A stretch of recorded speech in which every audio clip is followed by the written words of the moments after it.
때로 우리는 살면서 최선을 다했음에도 불구하고 삶에 이해되지 않는 일들이 일어날 때가 있습니다. 아무것도 하지 않았는데 했다고 이야기하고, 정직하게 일했는데 부정하게 했다고 이렇게 사람들이 이야기할 때가 있죠. 이런 상황에 우리는 하나님께 묻습니다. 하나님, 제가 무엇을 잘못했기에 이러한 시련을 주십니까? 우리는 이런 것을 이제 하나님의 시험이라고 이야기합니다. 하나님께서 우리에게 왜 시험을 주시는가? 왜 시험을 주시는가? 성경 말씀에서도 하나님께서 하나님의 백성들에게 주시는 시험이 많은데 왜 시험을 주시는가? 오늘 말씀을 통해 우리 한번 알아보도록 하겠습니다. 자, 어제 말씀에서 요셉은 베냐민과 함께 온 그들의 형들을 이제 집으로 초대하게 됩니다. 자, 형들이 집으로 초대될 때 어떠한 마음이 있었습니까? 이제 그 20년 넘게 있었던 그 죄책감으로 인하여 혹시 이 애굽 총리가 우리를 종들로 만들려고 하는 것이 아닌가라는 그러한 걱정을 했었는데, 요셉이 그의 집으로 초대한 이유는 이 형들에게 맛있는 점심을 대접하기 위함이었습니다. 그래서 맛있게 점심을 대접했고, 요셉은 진심으로 이 형들과 동생 베냐민에게 이제 호의를 베풀게 되죠. 형제들은 너무나도 기뻐했습니다. 다시 먹을 수 있는 식량을 구하게 되었고, 인질로 잡혀 있었던 시므온까지 이제 풀려나게 되었고, 아버지께서 그렇게 신신당부하면서 꼭 다시 데리고 오라고 했던 베냐민도 이제 다시 집으로 돌아갈 수 있게 된 것이죠. 다음 날 아침 기분 좋게 집으로 출발하게 되는데, 갑자기 요셉의 청지기가 쫓아와서 애굽의 총리가 아끼는 은잔이 사라졌다라고 이야기를 하게 됩니다. 그러자 이 형들은 절대 우리가 한 것이 아니다. 우리가 훔칠 리가 없다. 우리가 그 전에도 곡식자루에 돈이 들어있자 그 돈을 그대로 가지고 오지 않았느냐라고 설명하면서 우리가 절대 훔치지 않았고, 혹시 우리의 곡식자루에서 나오게 되면 그 나온 사람을 종으로 만들어도 좋다라고까지 이야기를 합니다. 그런데 그 은잔이 어디서 발견되게 되죠? 베냐민의 곡식자루에서 그 은잔이 발견되게 됩니다. 형제들 입장에서는 생각지도 못한 일이 일어나게 된 것이죠. 아버지께서 막내 베냐민을 꼭 데리고 오라고 신신당부했는데 그 약속을 지키지 못하게 되는 일이 벌어지게 된 것입니다. 자, 그런데 그 은잔이 왜 베냐민 곡식자루에 있었습니까? 바로 오늘 말씀을 보시면 요셉이 그 일을 이제 만들었다라는 것이죠. 우리 1절과 2절 말씀 읽어보도록 하겠습니다. 요셉이 그의 집 청지기에게 명하여 이르되 양식을 각자의 자루에 운반할 수 있을 만큼 채우고 각자의 돈을 그 자루에 넣고 또 내 잔 곧 은잔을 그 청년의 자루아기에 넣고 그 양식 값돈도 함께 넣으라 하매 그가 요셉의 명령대로 하고. 아멘. 2절 말씀을 보시면 그 은잔을 누구의 자루에 넣으라고요? 그 청년 베냐민을 말하는 것이죠. 자, 요셉은 그의 청지기로 하여금 형제들이 가지고 갈 자루에 돈과 함께 베냐민 자루에는 은잔을 넣게끔 합니다. 자, 요셉이 지금 형들을 시험하는 거예요. 시험.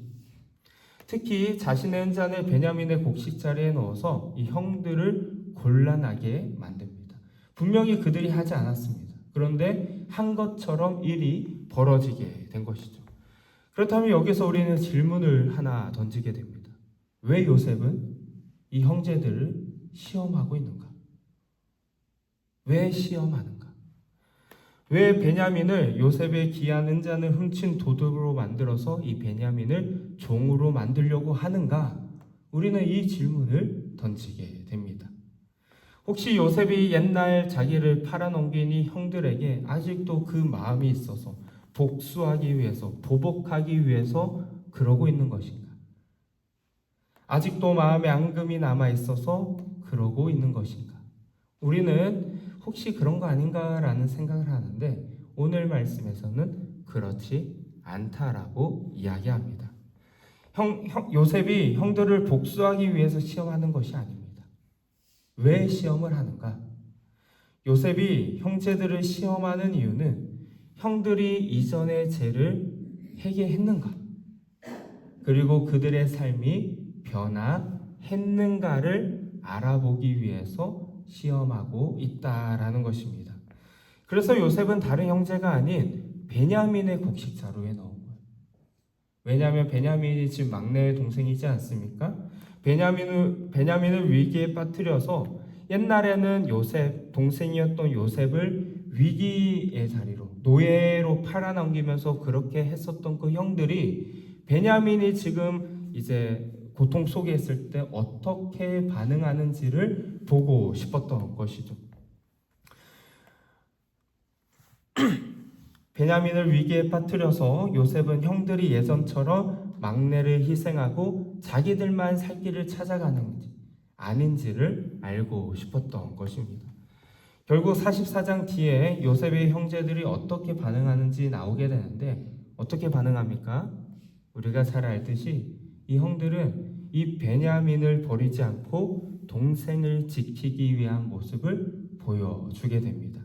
하나님의 택함 받은 백성으로서 사랑의 공동체의 모습을 이 형들은 보여준다라는 것이죠.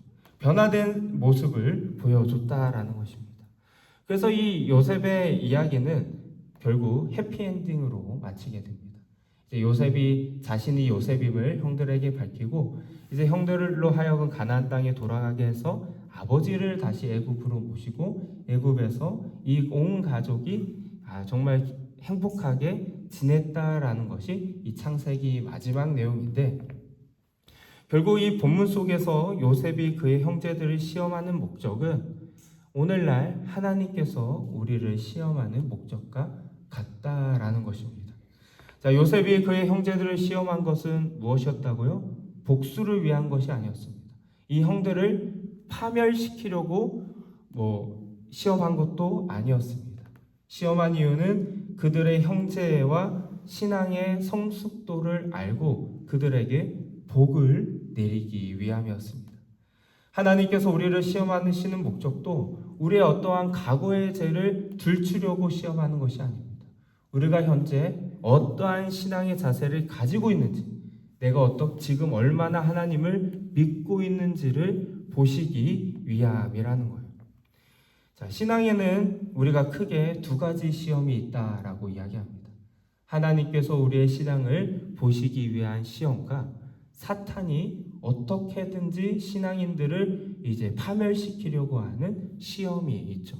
우리는 그 시험을 이제 유혹이라고 이야기도 합니다. 그런데 두 가지 시험이 있는데, 하나님께서 하시는 시험은 우리들을 어떻게든 곤란을 줘서 파멸시키려는 것이 아니라 우리의 신앙이 지금 어떠한 상태인지를 알아보고 하나님께서 우리에게 축복하기 위함이라는 것입니다.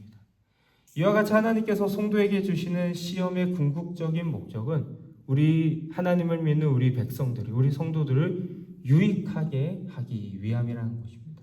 요셉의 형들의 시험에서 이 형들의 상황을 보았듯이 하나님께서도 지금 우리의 현주소를 어떤 상황이 있는지 보기 위함이라는 것이죠. 그러므로 우리의 삶에 혹시 시험이 닥칠 때 우리가 하나님께서 지금 나의 상태를 보려고 하시는구나, 그러면서 우리가 더욱더 신앙의 모습, 신앙의 자세를 가져야 한다라는 것이죠. 고린도전서 10장 13절에서 성경은 이와 같이 이야기합니다. 하나님께서 시험을 주시는데 감당치 못할 시험은 주시지 않는다라고 이야기하십니다. 각자 우리가 믿음이 다르지 않겠습니까? 그 믿음의 분량에 맞는 시험을 주신다라는 것이죠. 그러니까 우리는 그 모든 시험을 사실 극복할 수 있습니다.